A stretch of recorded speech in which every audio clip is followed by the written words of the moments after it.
दोस्तों, पश्चिम बंगाल विधानसभा चुनाव रिजल्ट आने के बाद शुरू हुई हिंसा के मामले पर लगातार राजनीति हो रही है। आप सभी जानते होंगे कि लगातार पूरे देश में इसकी चर्चा भी चल रही है। कुछ लोग इसी कड़ी में अपने एजेंडे को भी चलाने की कोशिश में लगे हुए हैं और इसी कड़ी में शामिल है बॉलीवुड की सबसे ज्यादा चर्चित और विवादों में रहने वाली एक्ट्रेस कंगना रनौत। कंगना रनौत के ऊपर ट्विटर ने जो है बड़ी कार्रवाई करते हुए उनके अकाउंट को ट्विटर के ऊपर से टर्मिनेट कर दिया, हटा दिया। लेकिन कंगना रनौत ने पश्चिम बंगाल में हो रही हिंसा के मामले पर एक ट्वीट किया था और एक पार्टी के फेवर में वो चमचागिरी करती हुई नजर आई थी। लेकिन अब जिस पार्टी की कंगना रनौत चमचागिरी कर रही थी, उसी पार्टी के नेताओं ने कंगना रनौत को उनकी औकात दिखा दी है।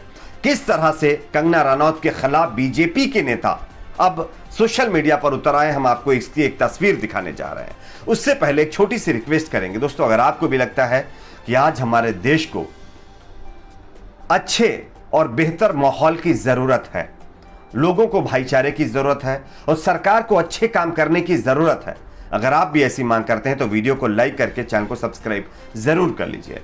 कंगना रनौत ने यानी कि पश्चिम बंगाल में हो रही हिंसा के मामले पर एक वीडियो भी रिलीज किया, लेकिन उसके बाद उन्होंने ट्विटर पर कई ट्वीट भी किए। एक ट्वीट में उन्होंने लिखा कि जो है ममता बनर्जी की सबसे बड़ी ताकत बांग्लादेशी और रोहिंग्या हैं।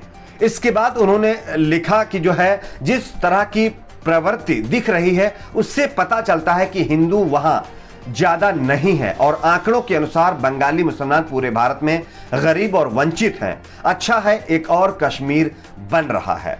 ये अपने ट्वीट में कंगना रनौत ने बातें कही थी, लेकिन ये ट्वीट खुद बीजेपी और उनके नेताओं को नहीं भा रहा है। बीजेपी के नेता और गोरखपुर के भाजपा विधायक डॉक्टर राधा मोहन ने कंगना रनौत के खिलाफ इस ट्वीट के मुकाबले उन्होंने जवाब दिया है। जो जवाब दिया मैं आपको दिखा रहा हूं, आप पढ़िए जरा उनके जवाब को। उन्होंने लिखा है कि बहुत ही शर्मनाक कमेंट दिया है, इससे मूर्ख औरत को इतनी बेहूदी बातें कहने के लिए इसके विरुद्ध सख्त कार्रवाई होनी चाहिए, करनी चाहिए। मैं भाजपा का विधायक हूं और जनता हूं कि सभी ने बहुत बड़प्पन के साथ यानी कि पश्चिम बंगाल और जेपी नड्डा को जीत की बधाई दी है, ममता बनर्जी को इन लोगों ने बधाई दी है। लेकिन जिस तरह का कंगना रनौत का कमेंट पश्चिम बंगाल को लेकर के आया, उन्होंने जो दूसरे कश्मीर बनने की एक तरह से कंपैरिजन कर दिया है पश्चिम बंगाल का कश्मीर से, यह बेहद शर्मनाक है और ये एक मूर्ख औरत, ऐसा उन्होंने अपने ट्वीट के जरिए कंगना रनौत है उसके ऊपर शब्दों का इस्तेमाल किया है। अब आप सोचिए, जिस पार्टी की चमचागिरी में यानी कि कंगना रनौत लगी हुई थी, वही पार्टी के नेता उनके खिलाफ अब किस तरह के शब्द का इस्तेमाल कर रहे हैं, आप समझ सकते हैं। आप इसको किस तरह से देखते हैं नीचे कमेंट बॉक्स में जरूर बताइए। वीडियो को लाइक शेयर, चैनल को सब्सक्राइब जरूर।